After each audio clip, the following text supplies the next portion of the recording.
honorables, distinguished ladies and gentlemen, most important of all, we are very happy to see each other alive in this very dangerous time of COVID-19. So I'd like to thank Almighty Allah, Almighty God, because the human security, stability in Africa is a real issue. As I speak here, what's happening in my country and the rest of Africa reminds me how significant this topic is. So, Policy Center for the New South, or the Atlantic Dialogues, have very rightly prepared an event titled Stability Challenge in Africa, Rethinking Efforts. And that's the topic. And we have this session description given, I'm sure, to all of you. You might have seen it already, which outlines how significant it really is to discuss this issue in Africa today. And there are 4 questions framed for the distinguished participants to heed to pay attention to. So the first one is, what are the issues at stake behind Africa's stability? 2, why previous policies have failed to resolve stability challenge in Africa? 3, what is the role of African institutions in achieving the continent's stability? 4, how can we innovate the stability mechanisms in Africa? If I may add the 5th one from myself, what positive or constructive roles can international community play in stabilizing Africa? This too could possibly add some spice into the discussions. Now, the question naturally is, who are we going to listen to? I'm sure, I tell you, after having read who our distinguished speakers are, the finest minds on earth, particularly on African perspective. I'll start with Her Excellency, Madam Benita Dew, I'll take about 3 paragraphs from her extended, absolutely impressive bio. Madam Benita Dew, since 2014, the special envoy of the chairperson of the African Union Commission on Women, Peace and Security. She is a founder and a chair of the board of Friends Africa Solidarité, or FAS, an international NGO created in 1996 that seeks to foster, strengthen, and promote the leadership role of women in conflict prevention and peace building in Africa. I couldn't agree more how important that really is. Ms. Dew has led numerous programs to enhance women's participation and leadership in peace processes. She played an instrumental role in achieving gender parity within the African Union Commission, the adoption of the protocol to the African Charter on Human and People's Rights on the Rights of Women in Africa 2003, and the Solemn Declaration on Gender Equity in Africa in 2004. She led the setting up of the Gender Is My Agenda Campaign Network, GIMSC. Ms. Diop has received numerous honors and awards. In 2011, Time magazine declared her one of the 100 most influential people in the world. Ms. Diop studied management in France and public relations and communication in Switzerland. She received an honorary doctorate from the United Nations Mandated University for Peace in 2012, and an honorary doctorate from the University of Middlesex in London, UK in 2014. That's just the list I could talk about Madam Diop. When I move on to our next speaker, Major General Francis Ofori, I'm so happy to see you again. We met here at IPSS, and it's absolute pleasure to meet again here, virtually at least.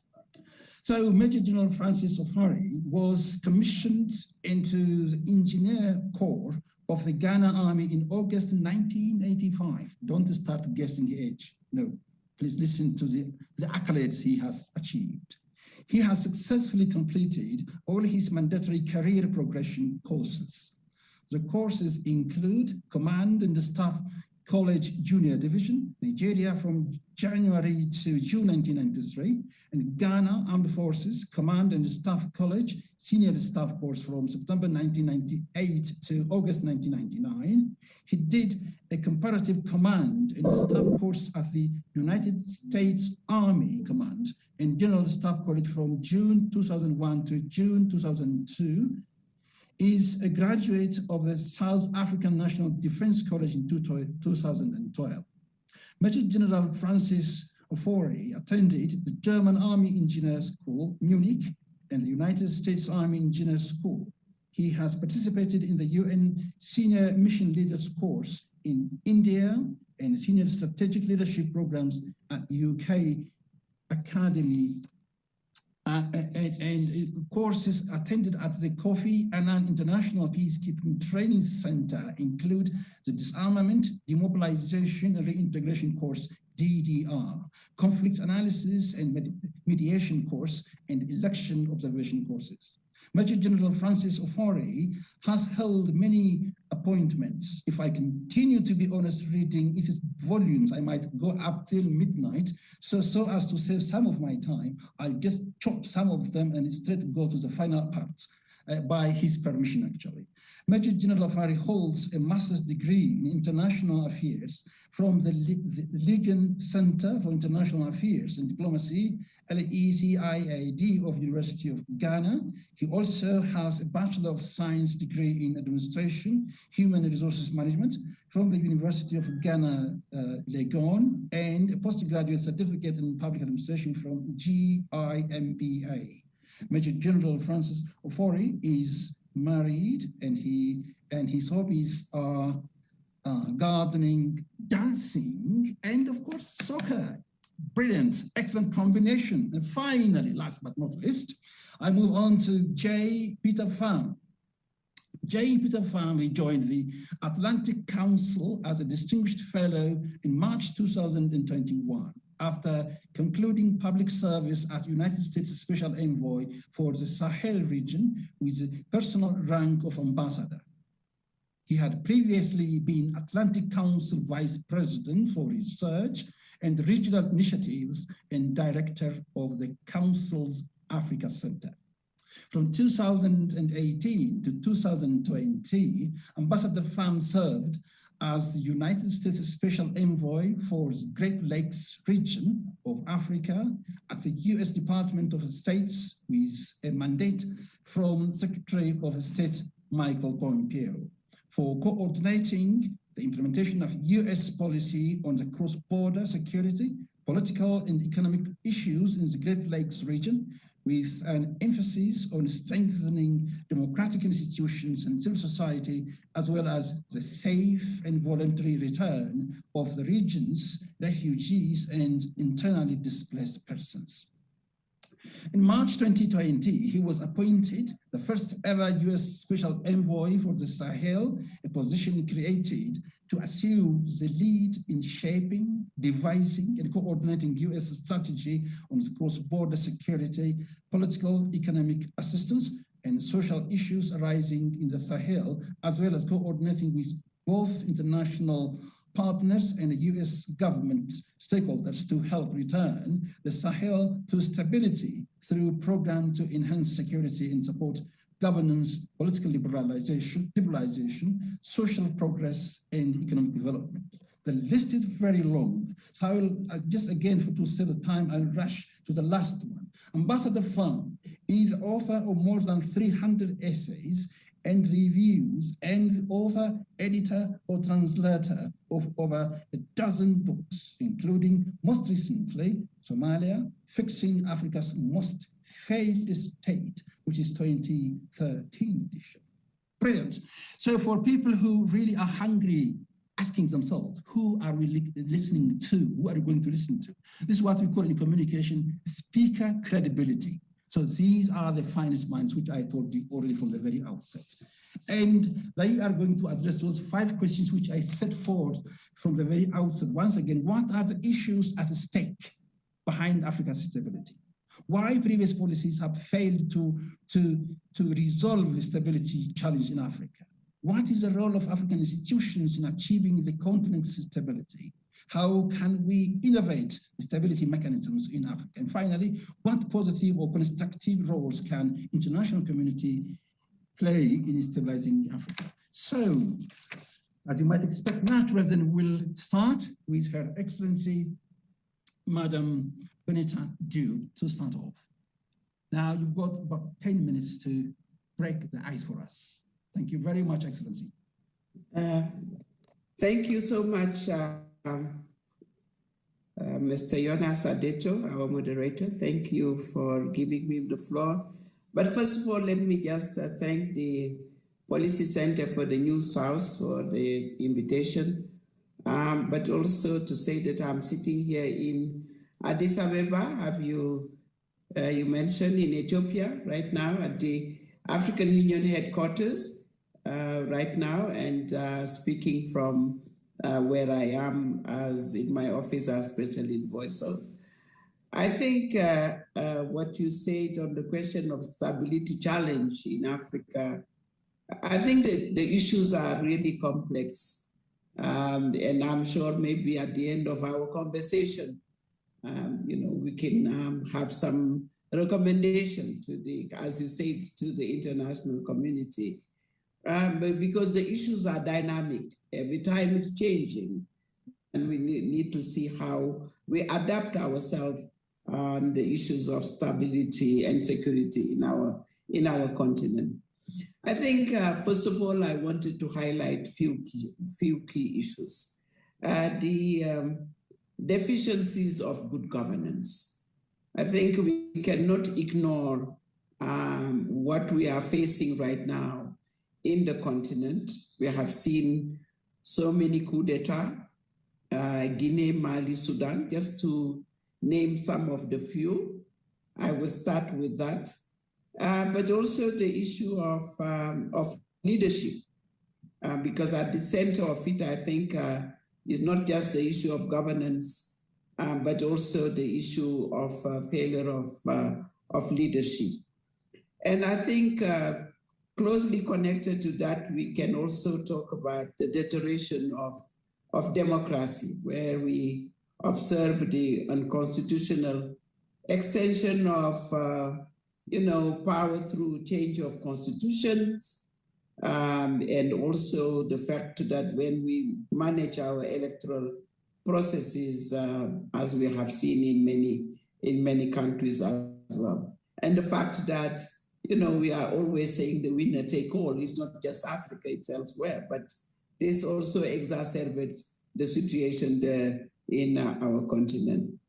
I would also emphasize on the issue of resources. Marginalized group who control our resources, and the issue, as I mentioned, of the power sharing are some of the additionally that are exacerbated our issues of governance and security. Additionally, I think also not just the natural resources, but we have new phenomena such as climate change. I'm sure that the speakers here, especially ambassadors who have been in the Sahel region, see the impact on the population. It affected for the young people who don't have job, but I have been in the Lake Chad Basin when the lake are shrinking, and where the population are recruited by so many armed groups, because we see that their livelihood have been really affected as well. So the inadequacy in post-conflict reconstruction, especially disarmament, and I'm sure that we will talk about that in security sector reform. So I think there are so many factors that are underlining the factor of our instability, and we need to address that. So maybe noting those challenges, we need, as you have rightly asked this, what are the perspective and what are the mechanisms that have existed, and how do we strengthen them, and what are some of the kind of solution. And I will name maybe, as you said, the African Union, what we have put in place before as framework and institution, the Africa governance architecture, which is based on our shared values agenda, but also the Africa peace and security architecture. You know, I think that those two, some of them, especially when we were, you know, putting restriction and on coup d'etat, not to participating and having sanction, have given some of the results that we have seen.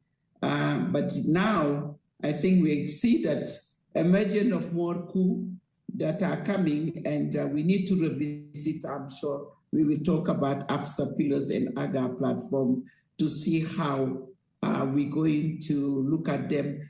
But the main issue is we might have those policies and those programs and those institutions, but the issue is implementing them. The big issue is implementation of those, you know, those frameworks. Sometimes we are faced with the issue of state sovereignty, the issue of non-interference on the affairs. So it's really, I think, diminished the, you know, the early warning, and but also the early response that need to be done, and we need to address that as well. I know that the African Union also have a flagship project on Agenda 2063, which is Silencing the Gun project, which have been now, as we have seen, maybe have not sufficient impact at all in the field when we say that we need to end violence in Africa, but it's not happening right now. So I think it has been extended for 10 more years, and to look into a stronger impetus toward zero tolerance for escalation of conflict on the continent. So yet, I think the actors, even we have the right indicators when we look at even the Africa peer review mechanism, etc., that are going and self-evaluation.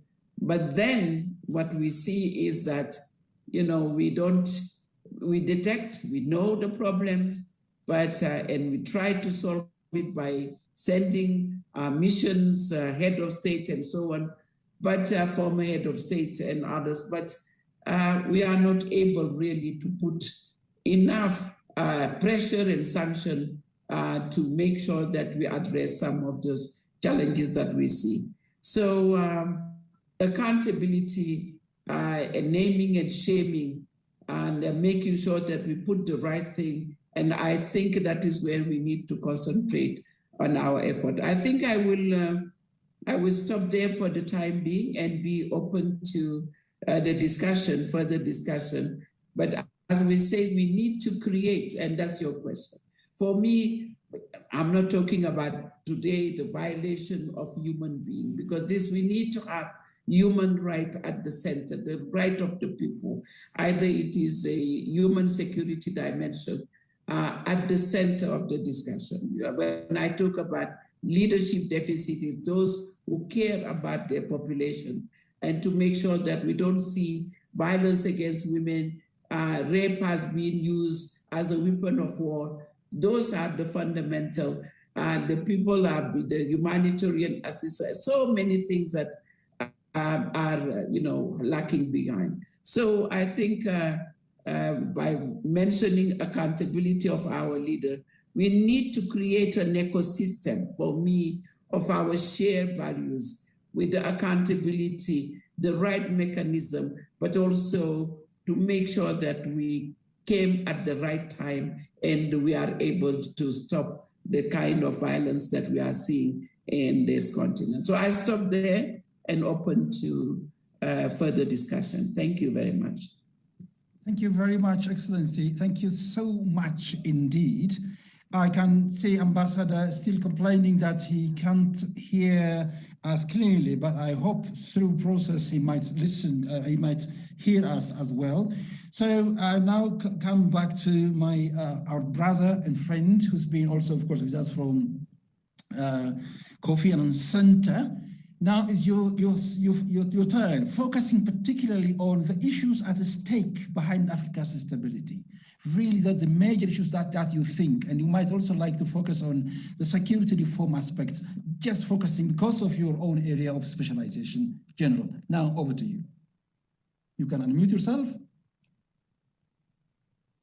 Thank you very much, Dr. Adeto. It's a pleasure meeting you again, this time virtually. And I'm happy to also meet with Madam Diop, as well as Ambassador Pham. Thank you, Atlantic Dialogue, for this opportunity. I think Madam Diop has, coming from AU, has given as a bird's eye view of the security challenges or instability on the continent of Africa. Permit me to narrow down probably to West Africa, where I am located, and to say that security in West Africa, for me, is in a constant flux. And so there's a certain, sometimes they ascribe it, there's a certain ascription as an act of instability. And rightly so, because of the nature of the issues at stake. Since 2012, for instance, we have had the situation in Mali, which I guess we all understand, started all the way from Libya, which unraveled in 2011. And you have some of these rebels, military units moving to join up with the Tuareg rebels in the rebellion and shifting down south, And so West Africa and the Sahel, my focus has had these challenges from terrorist activities, violent extremism, rightly so, as said by Madam Diop. We have constitutional reviews to amend term limits. You also have situations of democratic reversals. Right now, like she said, we have a coup, in Mali. We have one in Guinea. Lately, we have one in Sudan. But also, I think that a lot of the time we lose sight of the one in the Chad after the death of the strong man. I think it's been said that people have said that have labeled it as a dynastic coup. Most of the time, we don't take, we lose sight of the fact that it's also a transition which was not led by civilians, so to speak. And so I agree when they say that it's a dynastic coup. Having said that, we also have situations where some of our leaders, but she said that we have leadership deficit. I mean, whether we like it or not, it's this leadership deficit. We have situations where our leaders, political leaders, who are supposed to be key members of the ECOWAS heads of states, amending constitutions to do away with term limits. That was what ultimately resulted in the coup, I guess, in Guinea. And then also you have a situation where in Côte d'Ivoire, whether we like it or not, whether the people liked it or not, there was also an amendment of the constitution, and then also for a third term for president who, for me, is key in the affairs of ECOWAS. And so if you look at it, for instance, when the issue of the coup took place in Guinea, it became, problematic for anyone to have had, the president of Côte d'Ivoire, for instance, to be a part of that delegation. And I guess it was quite problematic. And so it becomes a problem for ECOWAS. So we look at democratic reversals, good governance, democracy, and then we have also talked about insecurity in the Sahel, which has been shifting down south from Mali. And the epicenter is now in the Litaku Goma, and I guess Ambassador Pham should be an expert, in that area. Litaku Goma, which is, crisis-ridden. Then you have Burkina Faso, which has been epicenter because of the shift downwards of the movements of the, terrorist groups, and then violent extremists from Mali down southward Burkina Faso because of the counter-terrorism measures in Mali. They are shifting down south towards Burkina Faso. Then you also have in Burkina Faso a certain pecuniary gain that they get from the illegal artisanal mining, which is, to me, is about $1 billion. And so it becomes a safe haven for a lot of these people. Then she has also talked about climate change, which is critical in the Sahel. Madam Job made reference to the Lake Chad, which is shrinking. I mean, as a result of climate change, high temperatures, erratic rainfall, you have a situation where food crops are not, food production is challenged, and therefore it inures to food insecurity. But most of all, you also have a seasonal migration of, if you like, the pastoralists, who nomads as they are from centuries of time, shifting down south from where they are being impacted by the climate change down south, regions where they have pasture for their cattle, they could have water, and all of that. And as a result, you have such conflict between the pastoralists and the farmers. And so, in my view, this conflict between the pastoralists and the sedentary farmers is going to continue, whether we like it or not, as long as climate change persists. Now, all of these things have been, I know that there have been measures that have been taken by several institutions, regional economic groupings, continental bodies, and all of that. But all of these things have been exacerbated by the COVID-19, which struck in, sometime 2020. No matter how prepared you were, COVID-19 came to exacerbate a lot of these challenges that we had. Now, for me, as a West African, it's important we also take a look at public health emergencies. And the one that comes immediately to mind were Ebola virus disease, which hit us in 2014, Liberia, Sierra Leone, and Guinea. And then, of course, a few numbers in Nigeria, Cote d'Ivoire, and the sixth country. I think that one major issue that came out was that we said that our public health infrastructure was inadequate. And I wonder whether we learned any lessons, which would have helped us to be prepared for COVID-19. Whether we did or not, we are here. But unfortunately, we managed Ebola because it was an epidemic. It was localized in West Africa. The rest of the international community rushed to our aid. Recall the hub, Ghana was made a hub for response, human response. But then this time around, the COVID is a global pandemic, and everybody has been hit.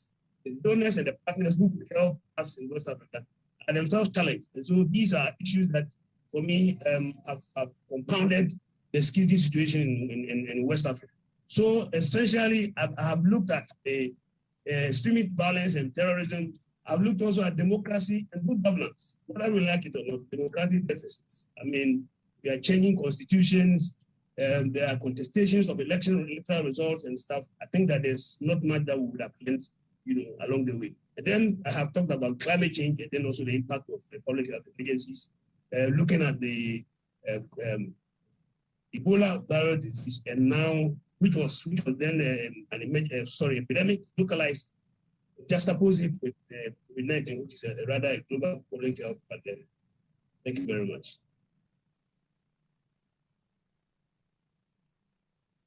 Thank you so very much. It is as comprehensive as Her Excellency Madam's. So lovely indeed. That really comes to the anatomy of the matter, the issue particularly. Now, before I just invite Ambassador J. Peter Pham, let me make sure that he hears us.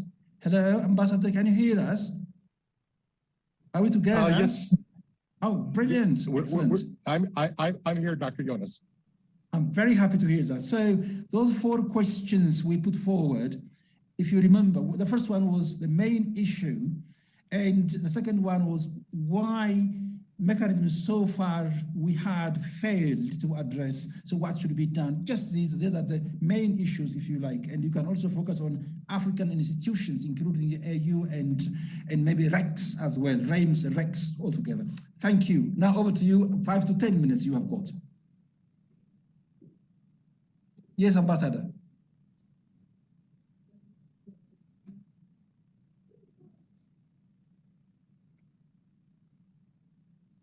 Hello, Ambassador. Hello. You can start. You can start.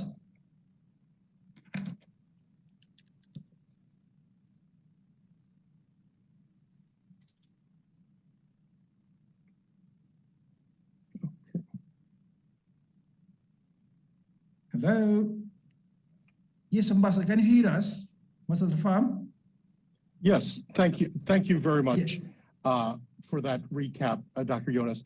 I'd like to begin my remarks by picking up on something that Special Envoy Diop said at the beginning, which I very much agree with. And she raised the issues of good governance and leadership. And I think if we are to have a frank conversation, part of the problem with the failure of leadership has been also on the part of the wider Pan-African community, but also the international community in being very honest as to our benchmarks and starting points. You know, in science, one of the things is one has to establish the baseline, and from the baseline, then one conducts evaluations of how things are going. And I think very often in international relations, in the social sciences, we get lazy about that first step of establishing the baseline. And therefore, we have results that occur that we look at and are surprised by when in actuality we shouldn't be. What do I mean by that? Some of the issues that, for example, the General Faure just brought up about the militarization, the coups, the successions that are less than constitutional. All these issues are certainly contribute to instability in Africa, but they occur within a very specific context. And the context being is that sometimes in the context of unconstitutional, or at least less than best practices, let's say, of third termism, of elections, preceding elections, which were themselves contested and in fact may not have been quite as legitimate as they were painted in our laziness or in our haste to move on with things. So all these things, this is not to justify putschism, this is not to justify military takeovers, but it's to say that these things, this crisis of the state occurs within a specific context. And we have to establish that baseline and be honest about it before we can evaluate the symptoms.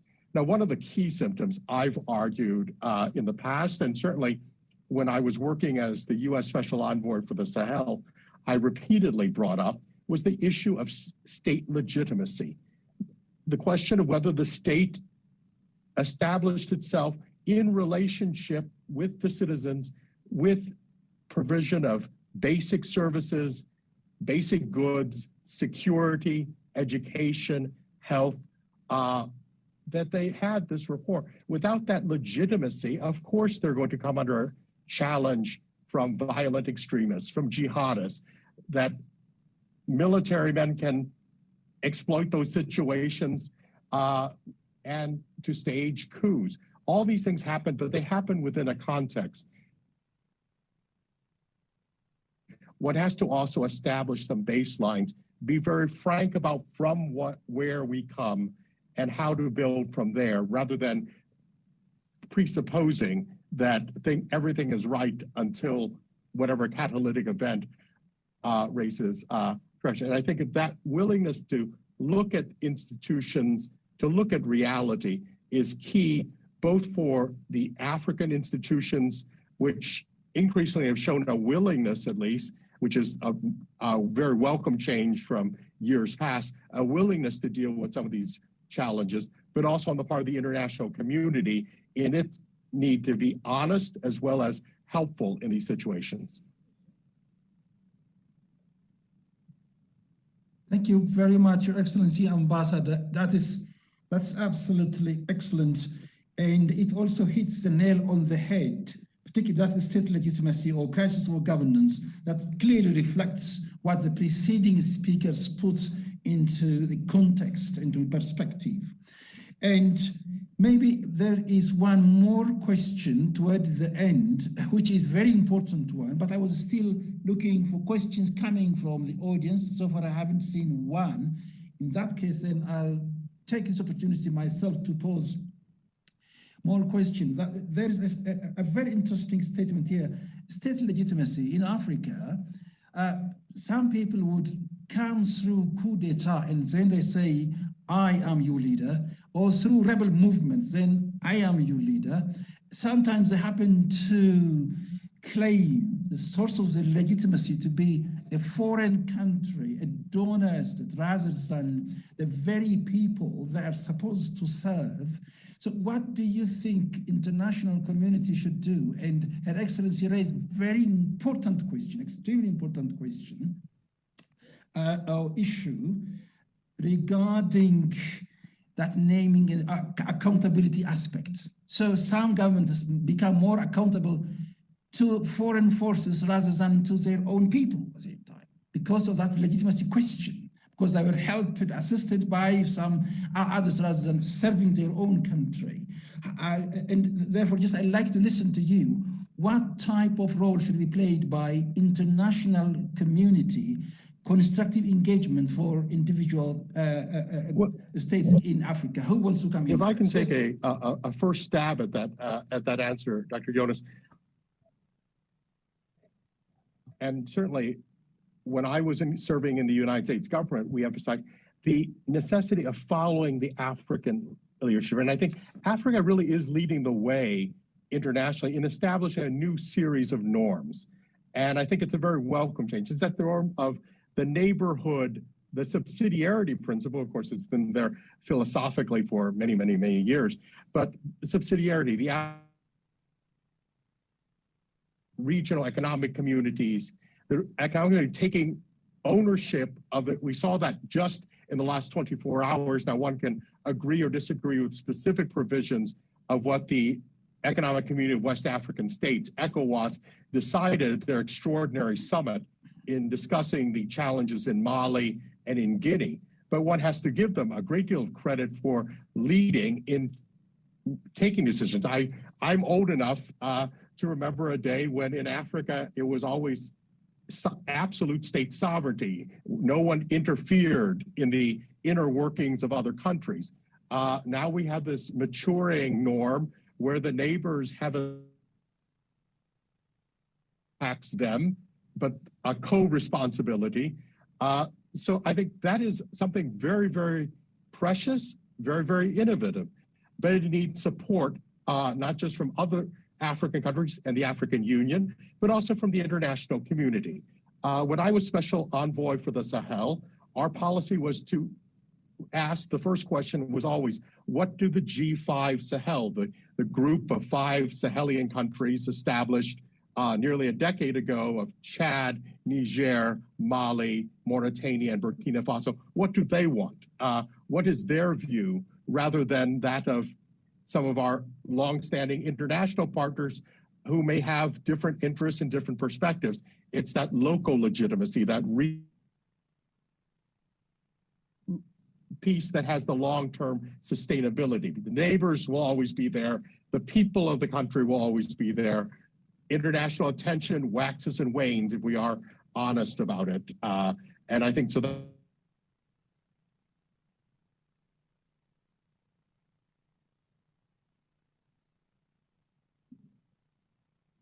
Thank you, Ambassador. Let me guess that you have finished, because I couldn't finish the last bit.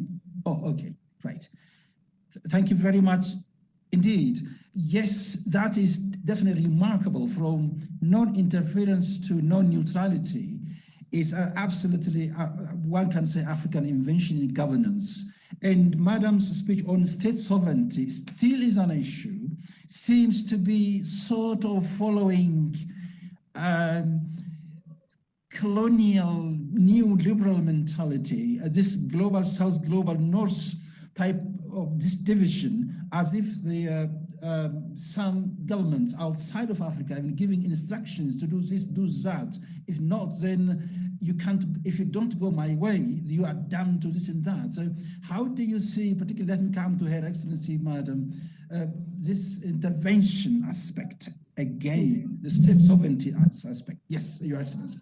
Yeah, maybe let me just add on to what Ambassador Peter Pranav has also said. Then when it comes to the regional bloc, and I know that also have been discussed on the ECOWAS side, and I think a lot have been done in some of the region. But we have seen also other regions that have not been able to do the right thing. And that's why we are also saying it should not be just the region.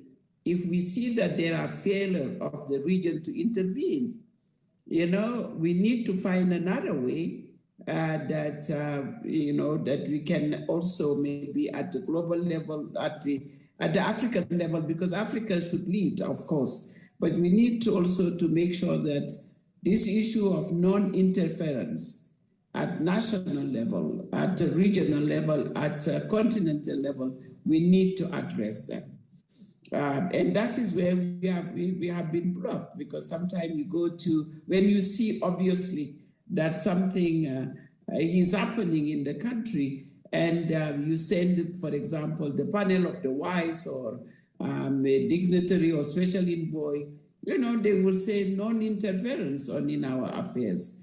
So how do we make sure that now we intervene? If the region cannot do it like it has done by ECOWAS right now on the case of Mali by putting pressure and putting sanction, how we can intervene. And we, in the meantime, maybe General, we talk about it, is the standby force. We have seen that how at certain time ECOWAS troops have also helped in its case of Liberia, Sierra Leone, etc.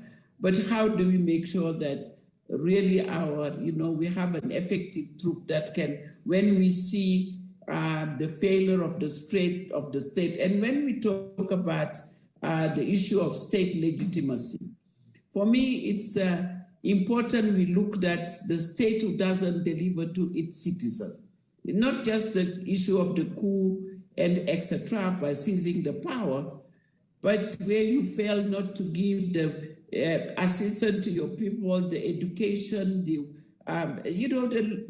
really what the people need. And you are also making that, managing the diversity, because, that is our asset in Africa, that diversity. But if we are not able to manage that, we are not able to provide the resources and the capacity to the people to deliver, and at least have the compassion, that kind of leadership. I think that is that the state legitimacy, the failure of the legitimacy is not just about the coup, but delivering the essence to your people. Now, coming to the international community pressures, sometime we have seen before in the Cold War, the proxy, whatever pressure, the proxy, I will not say the proxy war, but the proxy competition on resources that are coming in the continent, which also come to exacerbate what is happening in the continent. So, and also you could see that, the relationship between the Security Council and the Peace and Security Council that need to be strengthened. I would not say that there is a conflict, but it should be complementarity as well. But yet again, you will look at the Security Council in New York, but you will see that Africa, maybe we don't have the right seat that we should have vis-a-vis the international. So maybe also those revision when we are looking Africa position in the world, so Africa has a voice, and Africa has a strong voice with them sitting next to those who have the power and making sure that our voice are also being heard. So I think there is a lot, there is a relationship between UN and AU more and more under different framework, development framework, peace and security framework, but how do we strengthen those frameworks? I think this is, as I call this ecosystem, how do we make sure that it works?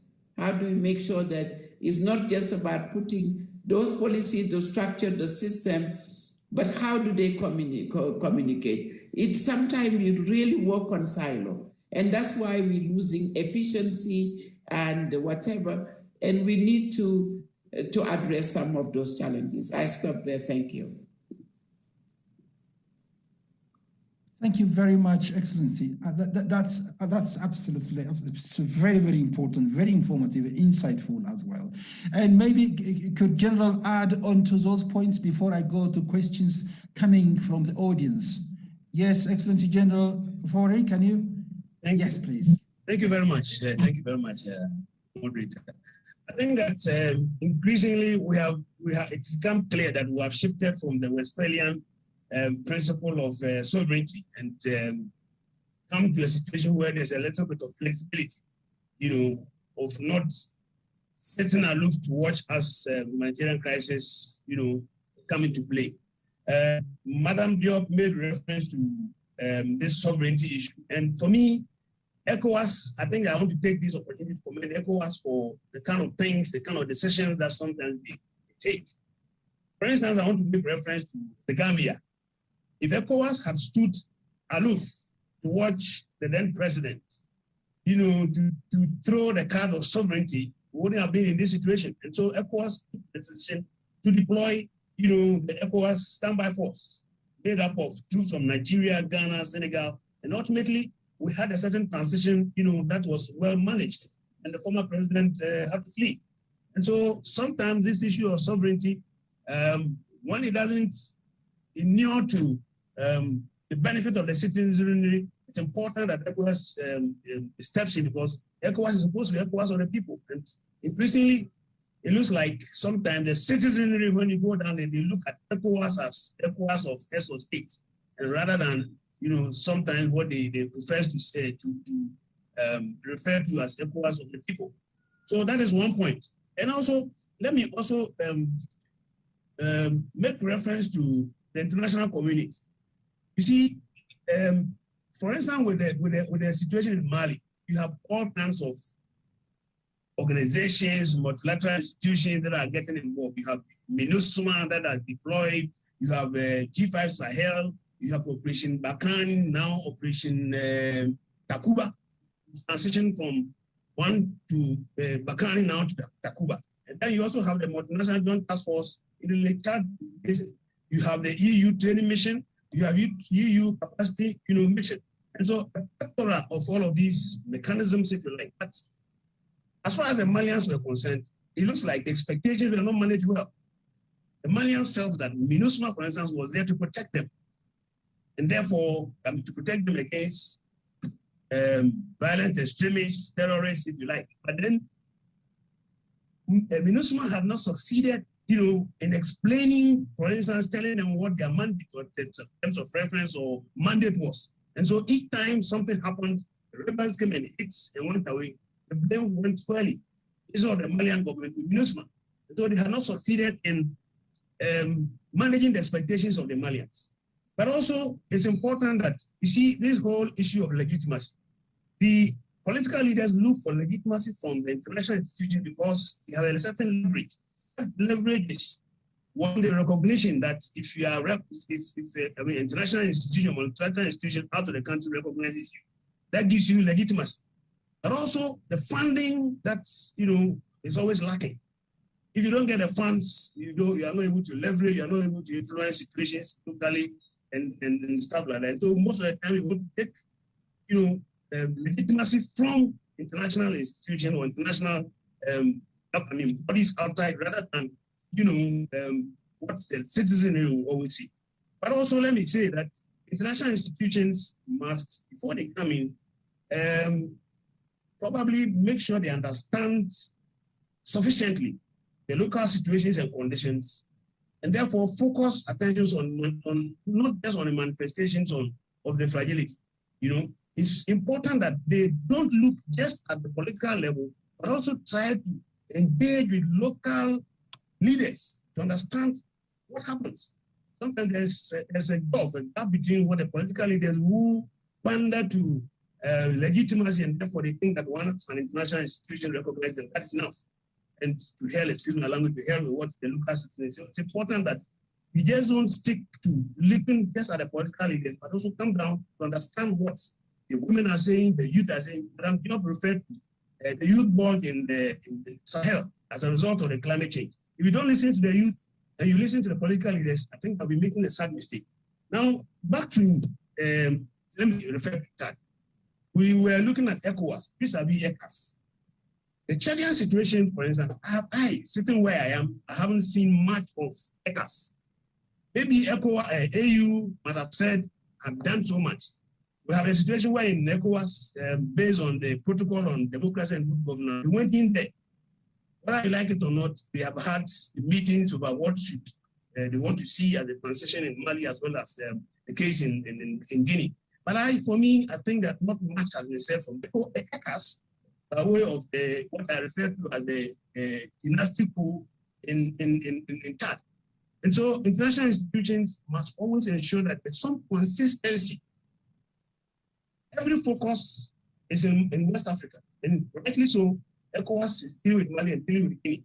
But what has happened to the other regional bloc, ECAS, vis-a-vis the situation in Chad? And I'm sure probably Madam Job might have much more about what AU, the continental body has done, but not much I think has done. So it's important that as we use all of these mechanisms, consistency is what is applied. Thank you very much. Thank you very much. I can see Ambassador J. Peter Pram wanting to come in. I also can see Her Excellency maybe wanting to add. But let me first quickly go to Ambassador Pham. Ambassador, quickly, I'll give you 2 minutes. Thank you, General. That's absolutely fantastic. But I'll have one more question to you later on. Yes, Ambassador. Hello. Disappeared. Hello, Ambassador. I don't see. Yes, please. Can you continue? You raising up your hand. Hello, Ambassador. Can you hear us? Hello? Hello, Ambassador. Unfortunately, can't hear us. I saw his hand up. Yes. Okay, in the meantime, then let me go to questions raised. Yes, hello, please. Yes, if I can, that's good. 2 minutes. Yeah. Yes, just a very quick point. Just following up on the point that General Forey just made, he mentioned MINUSMA, the United Nations peacekeeping mission in Mali.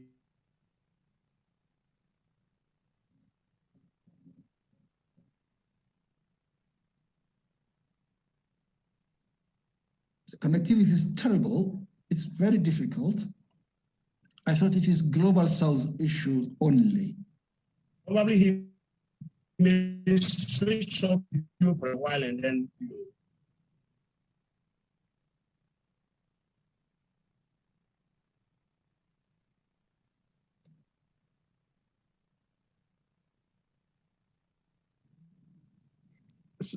sorry about that. I was cut off by a power outage where I'm at. But the point I wanted to make was it's how those resources are spent.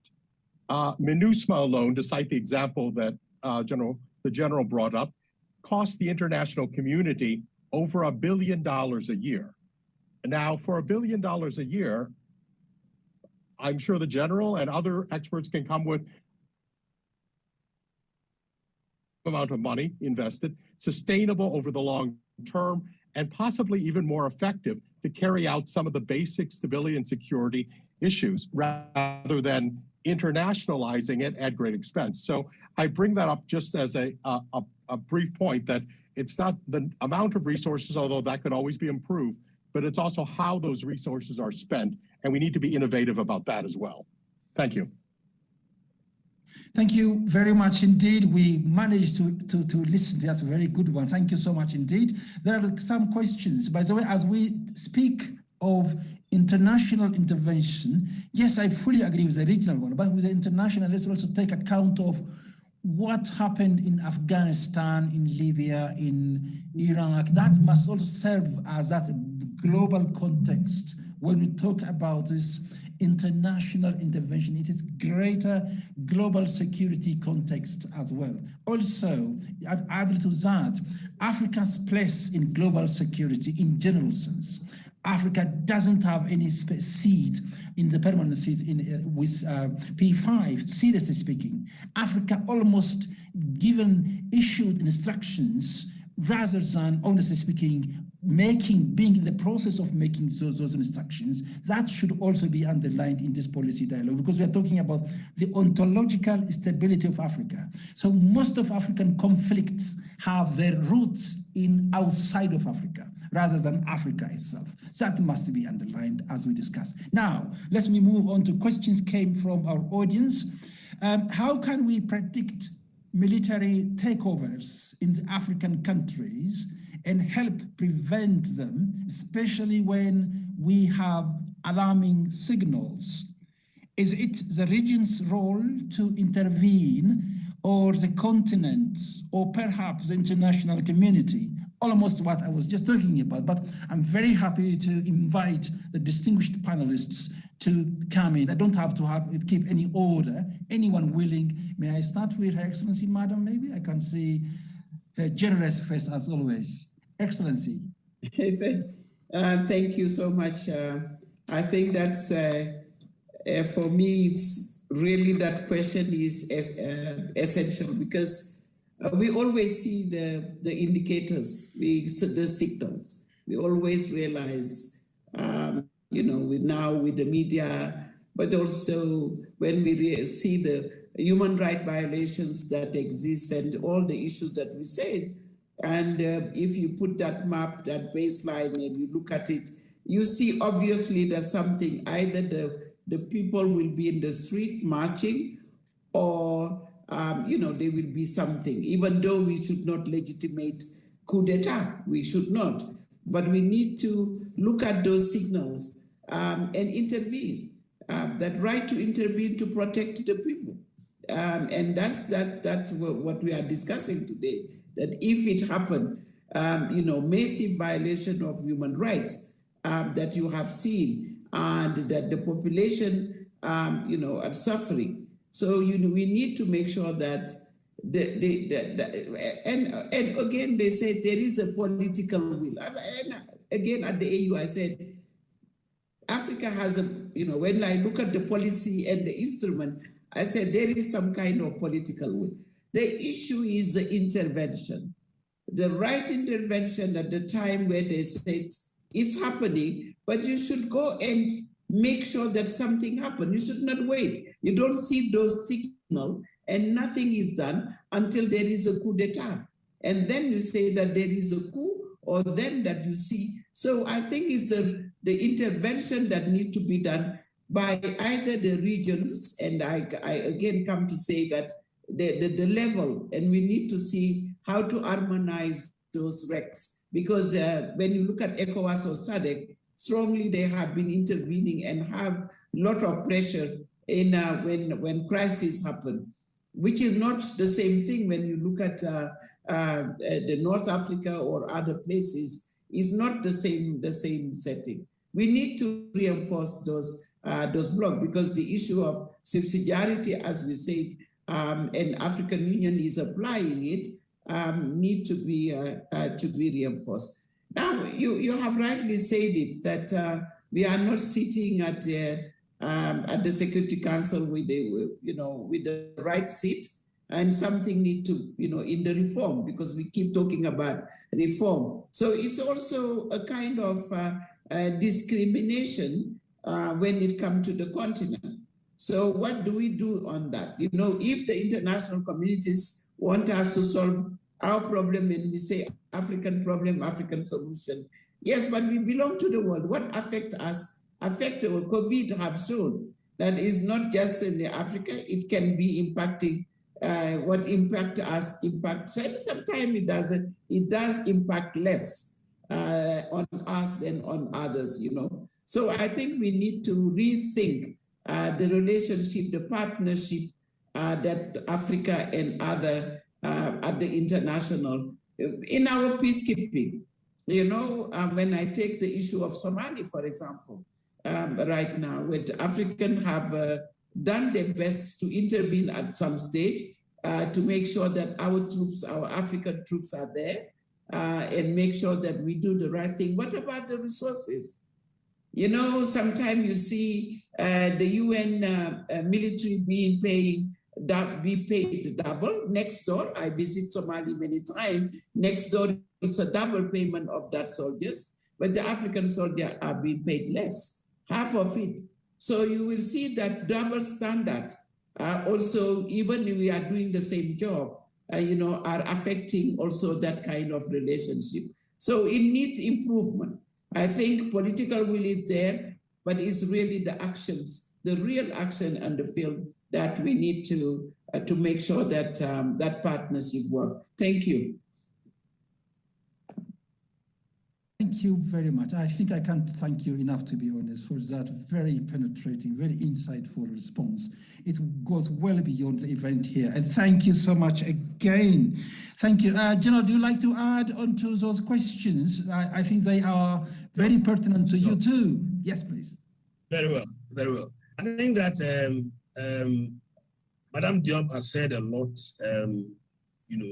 regard to constitutionality and the democratic reversals, the risks and that. But I think that ECOWAS, and again, I must refer to ECOWAS in the region. I think that they have done so much by way of mechanisms. I mean, we had a protocol on mechanisms for conflict prevention, management, resolution, peacekeeping in 1999. And then in 2001, they came out with a supplementary protocol on democracy and good governance. So 20 years down the line, we have democratic reversals. And Madame Diop also indicated that when the warning signs appear on the horizon, it's time to act. I recall that in 2014-2015, ECOWAS heads of state attempted to dialogue on the issue of term limits. But it came up that the Gambia and I think Togo, the two countries that did not have such a rule. And so somehow along the line, among themselves, it was decided that, look, let's do further consultation. And then that whole thing fizzled out. And so should you wonder when Yahya Jammeh for Gambia ultimately wouldn't leave? And so sometimes the warning signs are on the horizon, but it's important that when these things come, it's consistency in the application of these protocols. Let me also add here that ECOWAS, for instance, they have their ECO1, the early warning system.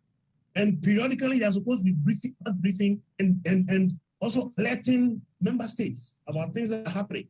And I'm sure in East Africa, moderator, what is happening in your country, I'm sure IGAD and others, they have also, hinted as to some of the warning signs, the indicators.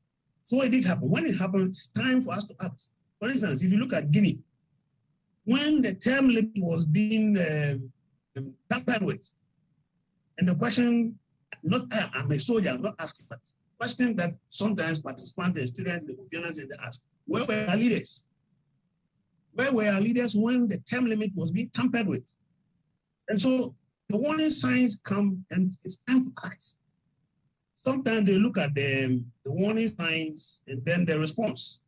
So when you are elected, between the alert coming and then the response to whatever it is key.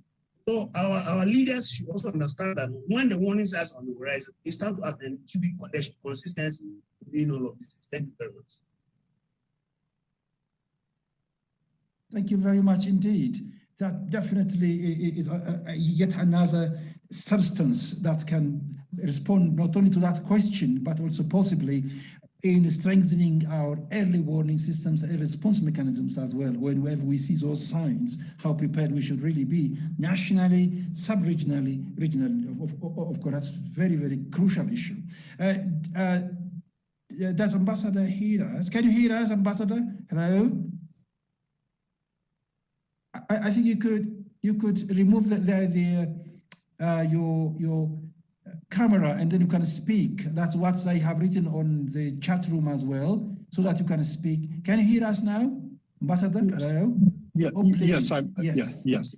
Yes. Do you think you could come in on those questions? I like to look at things perhaps a little too optimistically at times, but I prefer the glass half full to the glass half empty. And we really have come, as the General was saying, we've come a long way in establishing mechanisms for early warning. Certainly ECOWAS, last year there was signed an additional protocol where the U.S. has lent additional support to ECOWAS's early warning and monitoring systems. and he mentioned EGOT as well. But the key is now we have to have the credible tools as well as the political will. Political will is important, but even if you have political will and you do not have the credible tools to use when you get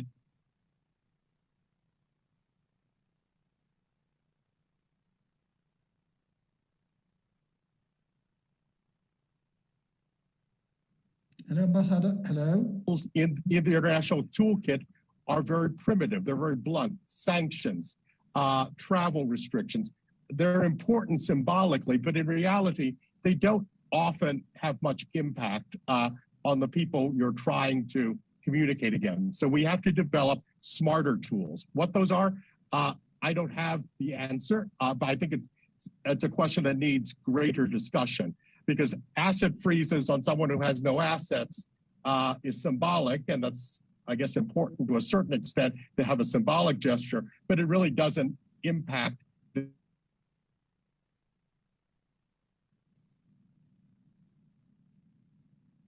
So I'll turn it back to you, Dr. Jonas. Thank you very much indeed, Ambassador. You also not taught us, but showed us how the technology difference is almost unanimous, like COVID. It is almost everywhere. So that is something for us to learn as a lesson. Regarding those restrictions or embargoes, I think there must be another way of thinking, that global security structure itself is meant for some, not for all. We also are expecting an entire reform in the United Nations system itself. The international way of thinking, the international community, a so-called international community, must also take account of African voices. Africa doesn't have its own voice in the policy end. It's only the implementation and us from that angle only.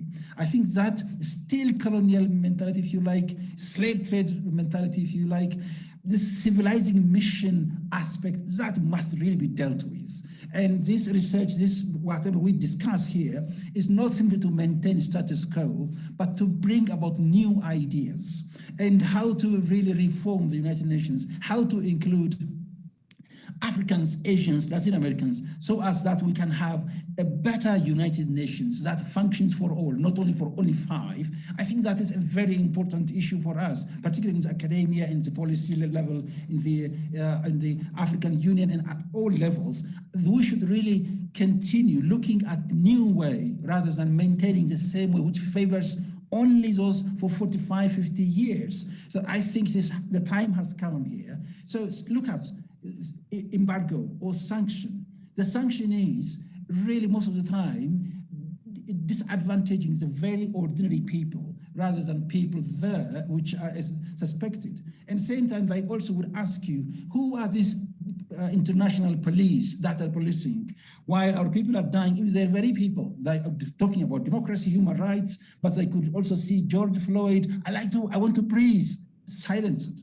So I think that hypocrisy and this cynicism must also be addressed. If we are really, frankly, honestly speaking about stability, then these ontological aspects must also be dealt with, looking for a new world order where the marginalized, the southern voices, African voices also are heard, and decolonizing the very thinking process, the education system, the security system must also be underlined. That's my comment to add into what has been said very excellently by all of you. Right, now I'm looking for more questions to come, but if there are some additional points, Your Excellency Duke, if you like, I saw you have some points to add, which I haven't given you sufficient time, maybe.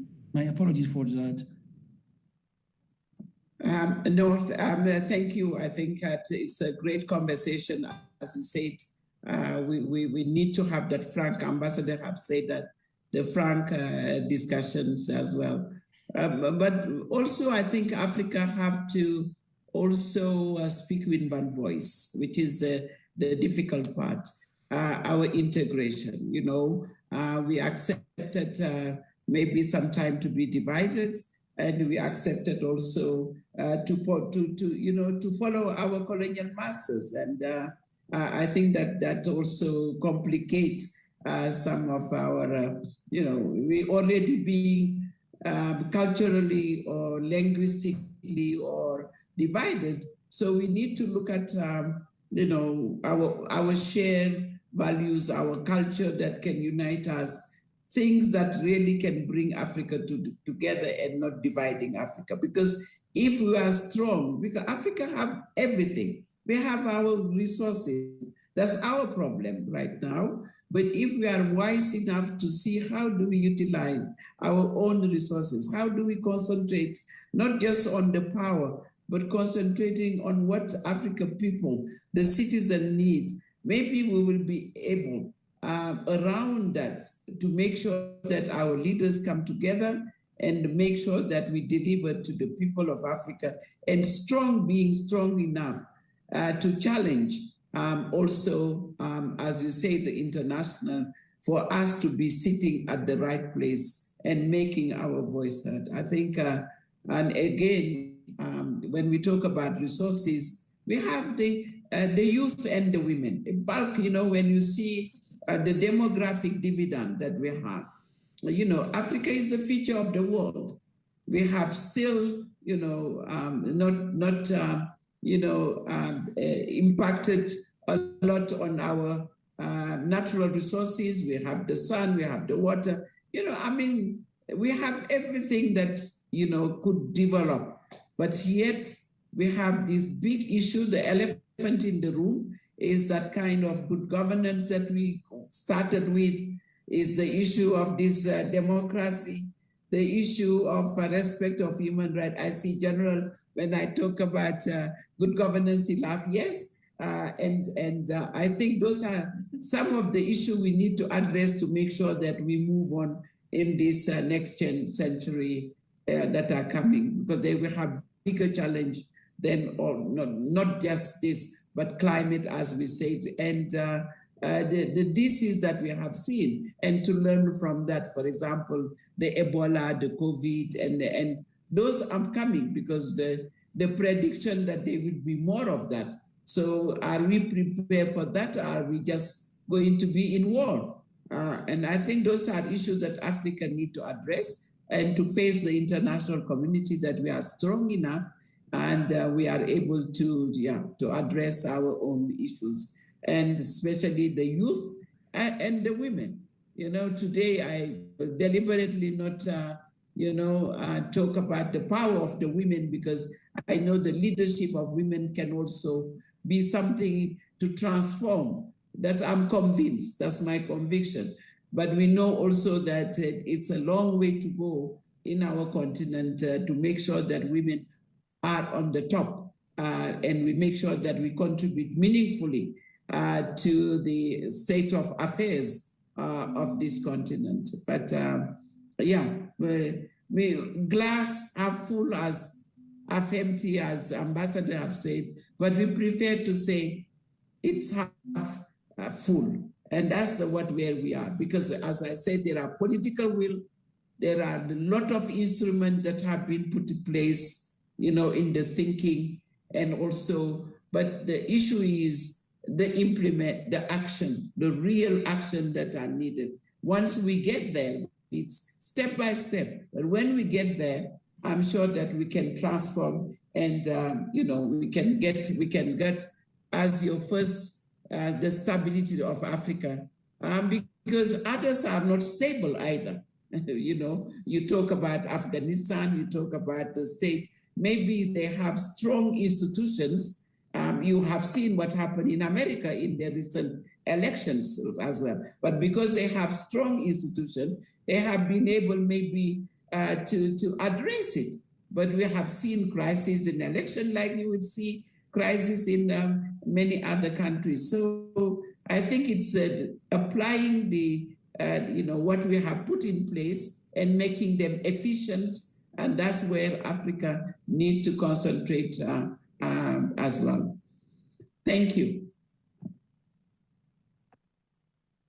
So very much indeed. I think that very positive, very powerful statement should be taken as lessons learned and a concluding remark as well, unless there is a very quick, a very maybe groundbreaking point General wants to make Otherwise, I'm going to thank you all. But quickly, let me give him 10 seconds. If there is anything that is 10 seconds, I don't see him showing any sign. He seems to have agreed with.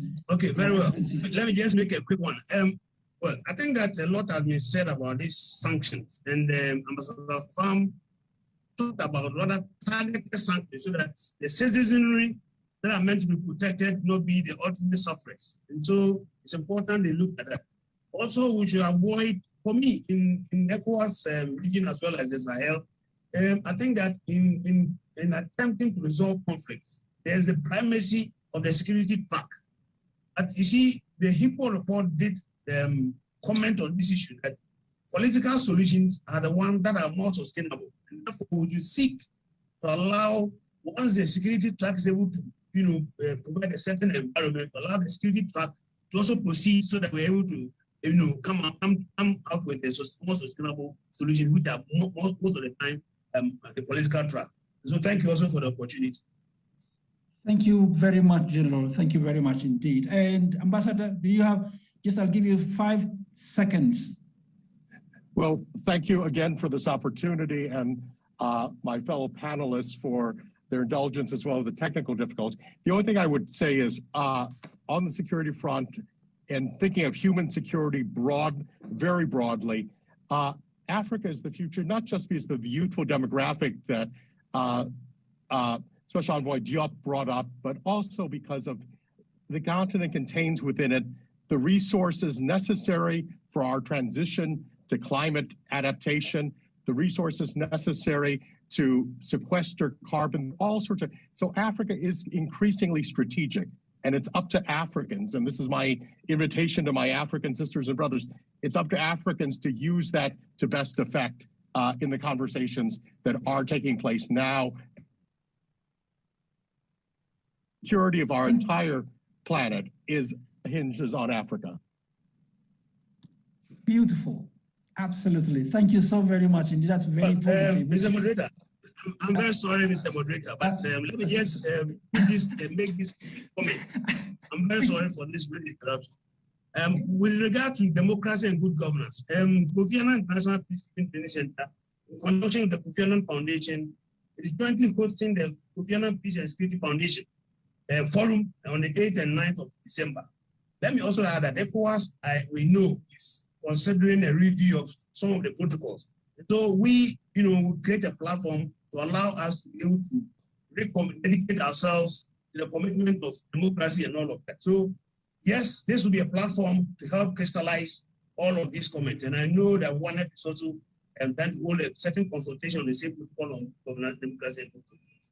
So on the 8th and the 9th, it's going to be a hybrid, virtual, as well as online, as well as on-site. And so we'd like to invite everyone of you to join us as we create a platform for dialogue so that we commit ourselves to democracy in our various regions as well as the continent as well. Thank you very much. Thank you very much. For the ad, you will be paying this one in dollars or in pounds later on, or in gold. Right, yes, indeed. I thank you so very much, the finest minds, Your Excellency Diop, for absolutely excellent contribution that you have made. And it's a very open, at the same time, very forward-looking, and that have that positive mentality. Thank you, General, not only for invitation, but at the same time, again, for excellent ideas. Ambassador, absolutely fantastic. I'm absolutely impressed with your very positive and at the same time pragmatic ideas. I also thank the Atlantic Dialogue Policy Center for the New South and all organizers and all participants for their excellent questions, and at the same time, of course, coordinating the entire process. Thank you so very much indeed. May God bless you wherever you are abundantly. Thank you, and hence I hand over to the committee there. Thank you very much. Thank you. God bless. Thank you.